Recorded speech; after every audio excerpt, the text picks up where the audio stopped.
Hi guys, ഇന്ന് വന്നിരിക്കുന്നത് ഒരു പ്രോഡക്റ്റിൻ്റെ റിവ്യൂ പറയാൻ വേണ്ടിയിട്ടാണ്. ഇത് ഒരു കൊളാബറേഷൻ അല്ലെങ്കിൽ ഒരു പ്രൊമോഷന് വേണ്ടിയിട്ട് പറയുന്നതല്ല.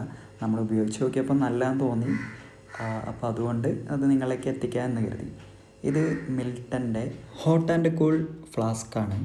24 hours വരെ ഹോട്ട് അല്ലെങ്കിൽ കോൾഡ് വാട്ടർ നമുക്കിതിൽ അതേപോലെ സ്റ്റോർ ചെയ്യാൻ പറ്റും. ഞാനിത് യൂസ് ചെയ്ത് നോക്കി. ഇത് അത്യാവശ്യം നന്നായിട്ട് 24 hours ഇതിൻ്റെ കൂൾ അല്ലെങ്കിൽ ഹോട്ട് നിൽക്കുന്നുണ്ട്. ഇതിന് മൂടി വരുന്ന ഒരു കപ്പ് മോഡലാണ്. അതെനിക്ക് ഒരു ഉപകാരമായിട്ട് തോന്നി. പിന്നെ ഇതിൻ്റെ ഉള്ളിൽ വരുന്നത് സ്റ്റീൽ കോട്ടിംഗ് ആണ് ഉള്ളിൽ വരുന്നത്. ഇതാണ് നമ്മുടെ തണുപ്പ് അല്ലെങ്കിൽ ചൂട് നിലനിർത്താൻ സഹായിക്കുന്നത്. പിന്നെ ഇതിൻ്റെ ഏറ്റവും അട്രാക്റ്റീവ് ആയിട്ടുള്ള കാര്യം പറയാം, അത് തീർച്ചയായിട്ടും ഇതിൻ്റെ പ്രൈസാണ്. വെറും 350 രൂപയെ മിൽട്ടൻ്റെ ഈ ഹോട്ട് ആൻഡ് കൂൾ ഫ്ലാസ്കിന് വരുന്നുള്ളൂ. അപ്പോൾ താല്പര്യമുള്ളവർക്ക് വാങ്ങുവാൻ വേണ്ടി വീഡിയോൻ്റെ താഴെ ലിങ്ക് കൊടുത്തിട്ടുണ്ട്. അപ്പോൾ മറ്റൊരു വീഡിയോ കാണുന്നവരെ എല്ലാവർക്കും ബൈ.